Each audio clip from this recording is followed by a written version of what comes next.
트래블 테라피 권형란. 돌아오기 위해 떠났던 천일의 기록. 33살에 처음으로 여권을 만들었다. 소설 착한 여자의 독후감 공모에 당선돼 사입한 여행을 가게 된 것이다. 소설이나 독후감 내용은 지금 전혀 기억나지 않지만 6살, 4살짜리 아이들과 남편을 두고 오롯이 혼자 밤 비행기를 타러 가던 설렘과 사입한을 쪽빛받아 착한 여자에 대해 토론하던 시간, 낯선 사람들 속에서 똑똑한 사람으로 보이고자 애쓰던 내 모습은 선연하다. 그 최초의 외국 여행에서 두 아이의 엄마이자 전업주부라는 나의 존재의 자리에 주눅 들어 있다는 것과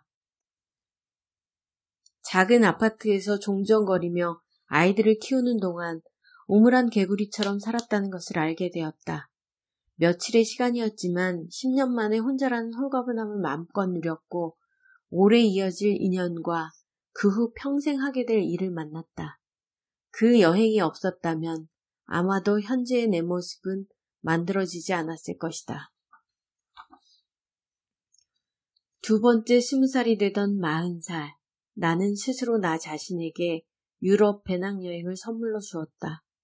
혼자 자유로이 떠도는 영혼으로의 극적 변화는 없었지만 20여일 동안 아리백일만큼 오래 걸으며 보았던 미술관의 그림들, 몇 시간 만에 훌쩍 국경을 넘었던 기억 등은 40살 이후의 삶에 깊은 영향을 주었다. 프라하의 골목에서 길을 잃고 헤매고 눈뜨고 환전 사기를 당하고 네덜란드로 가기로 한 행로를 벗어나 스위스로 넘어갔다가 돌아오기도 하고 오래 씻지 못한 추레한 몰골로 인해 파리의 지하철에서 냄새나는 동양인 취급을 받기도 하고 진드기에 물려 온몸에 진물이 흘러나와 모나코의 레스토랑에서 쫓겨나기도 했다. 지금 생각하면 그때 어디서 무엇을 할 것인가 혼자 선택하고 결정하면서 40살 이후에 한꺼번에 닥쳐온 수많은 개인사적 문제에 대비한 여행을 한 것 같다. 내 나이 40즈음 마치 두더지 잡기 게임을 하는 것처럼 여기저기서 생각지 못한 문제들이 터져나왔다. 한 마리를 두드려 잡는다고 게임이 끝나지 않았다. 어떻게 손쓸 수 없는 일들이 연이어 일어날 때 속수무책으로 견딜 수밖에 없을 때 나는 간신히 몸을 일으켜 여행을 떠났다. 멀리 혹은 가까이 집과 회사를 벗어나 걷고 걸었다.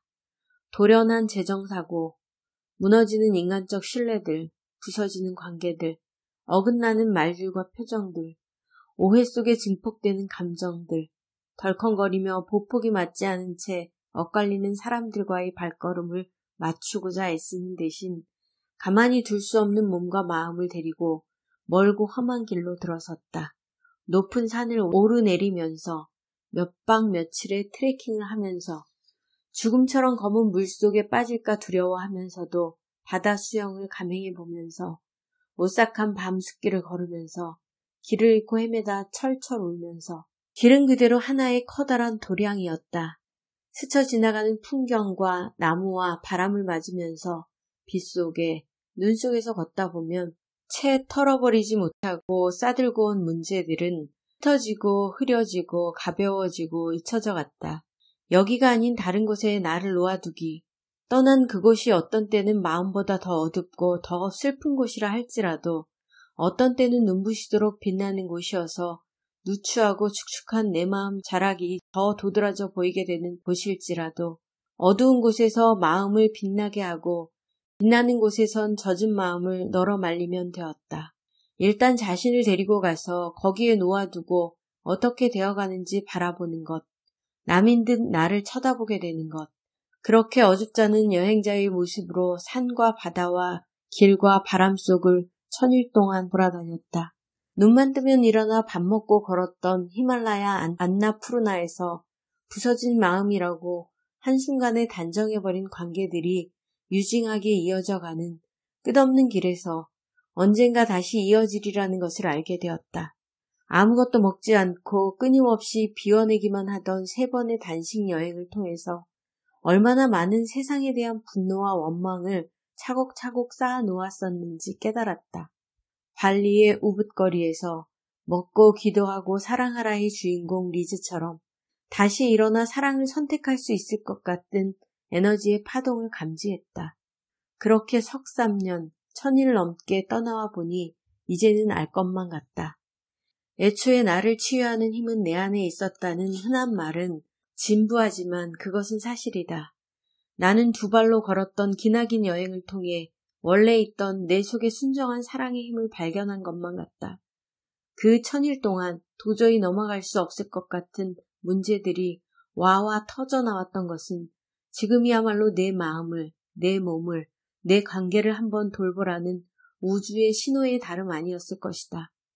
지금 내 마음은 어쩌면 그동안 목에 걸린 고리 모양의 낚시바늘을 살살 돌려 하나씩 어렵게 빼낸 것 같은 기분이다. 피가 흘렀고 상처는 흔적으로 남은 게 틀림없지만 이 몸으로라도 바다를 향해 돌아가는 어린 물고기처럼 다시 헤엄을 칠 수 있게 될지도 모르겠다. 얼마 전 오랜만에 만난 친구가 불현듯 내게 말했다. 내가 스스로 해결하지 못한 문제를 쌓아낸 채 청승 떨고 울고 원망하고 억울해하며 살 때 그 세월 동안 어쩌면 세상도 억울해했을 거야. 진정으로 그 말을 수긋하게 받아들였다. 왜 아니었겠는가. 많은 일들을 제 입장 밖에 세울 줄 모르고 제 문제가 가장 크다고 울부짖고 억울하다고 발버둥치는 그 시간 동안 가만히 있던 나를 제외한 세상은 얼마나 억울했을까. 겨울바람이 많이 불어 옹송거리며 앉아있던 어느 날 아는 사람이 당신에게 여행은 무엇이냐고 물어왔다. 잠시 생각을 고른 후에 대답했다. 나에게 여행은 숨쉬기라고 말하고 싶어요. 그냥 숨쉬기. 밥 잘 먹고 숨 잘 쉬고 사는 것 같다가 어느 순간 갑자기 숨이 답답하고 짧아지고 가빠질 때 숨을 쉬러 여행을 떠나는 것 같아요. 여행을 많이 해도 남들이 말하는 것처럼 인간성이 성숙해진다거나 잃어버린 참나 같은 것을 찾지는 못한 것 같아요. 다만 다른 공간에 몸과 마음을 가져다 놓으면서 막혔던 숨구멍이 열리는 것, 그것만 해도 살 수 있을 것 같았어요. 그 정도만 해도 여행은 나에게 큰 일을 해주는 거지요. 그렇다면 여행 자체가 생명줄 아닐까? 그런 생각을 해요. 마치 물속에서 수영을 하다가 지금은 숨을 좀 쉬어야 할 것 같아 하면서 물 밖으로 확 솟구쳐 올라 숨을 고르는 것, 그게 여행일 거예요. 1000일 동안의 트래블 테라피를 마치고 제주 서귀포 법한에 여행자 카페를 만들면서 나는 지금 임석이를 맞이하고 있다. 임석이란 인도에서 말하는 인생 4단계론 중에서 50세가 넘어 대략 75세까지로 숲속에서 혼자 사는 시기를 말한다. 여행자 카페 나비오리에 앉아 창밖을 보면 법한 바다와 범섬이 보인다. 그리고 이웃집 커다란 창으론 한라산 백록담의 그림자가 보인다. 아마도 나는 당분간 여행자의 유전자를 배낭에 담고서 마을 주민들과 이 풍경들과 어울려 살 것 같다. 그러다 어느 때라도 바다에 가고 싶으면 바다로 가고 한라산이 구름 속에서 거뭇거뭇 보이다가 환하게 드러난 날이면 산으로 갈 것이다. 유채가 피어난 올레를 걷고 청보리가 푸릇해진 가파도를 가고 바람이 많이 부는 날엔 용눈이 오름과 따라비 오름을 오를 것이다. 그렇게 땅의 여자로 살면서 내 안의 여행자 유전자는 계속 진화할 것이다. 나비오리를 열면서 처음으로 듣는 귀가 되어가고 있다. 내 말만 하느라 남의 말을 들을 귀도 시간도 마음도 없었던 나에게 이제 사람들이 말을 하러 소리를 지르러 지친 몸을 쉬러 마음을 놓으러 찾아온다. 당분간 잘 들어주는 귀가 되어볼 생각이다. 산과 바다와 바람과 안개가 내 쏟아낸 말들을 들려준 것처럼 나도 사람들에게 산이나 바다, 바람과 안개가 되어주고 싶은 마음이다. 석삼년을 보내면서 내내 20살 때 처음 읽었던 각재그의 시 1000일이 지나면을 생각했다. 다시 맞이할 1000일 앞에서 그동안 길에서 만난 인연들에게 깊은 감사를 1000일 동안 그 슬픈 날의 나에게, 당신에게 이 시를 바친다. 1000일이 지나면 오늘 내가 한 편의 시를 쓰고 내일 2편, 모레 3편 쓴다면 1000일 후엔 1000편의 시를 쓸 수 있을까? 그때 나는 말하리라. 이 아름다운 땅에 태어나 시간이 흐른다고 써야 할 시들을 쓰지 못한다면 사랑하는 사람들 또한 시간이 흐른다고 사랑한다 말하지 못하지 않겠는가. 써야 할 시들은 많은데 바람들은 맑은 햇살을 뿌리며 응달의 강기슭을 돌아가는데 울먹인 가슴 누기며 이제는 고요하게 보아야 할 두려움 모를 그리움만 들판 가득 쌓였는데 천일이 지나면 혹시 몰라 이 아름다운 나라에 태어나 내가 하루 1000편의 시를 쓰지 못해 쓰러질 때 그때 말 못할 그리움은 밀려와서 내 대신 쓰지 못한 그리움의 시들 가을바람으로나 흔들며 내 사랑하는 사람들 귓속에 불어넣어주고 있을지. 트래블 테라피 권형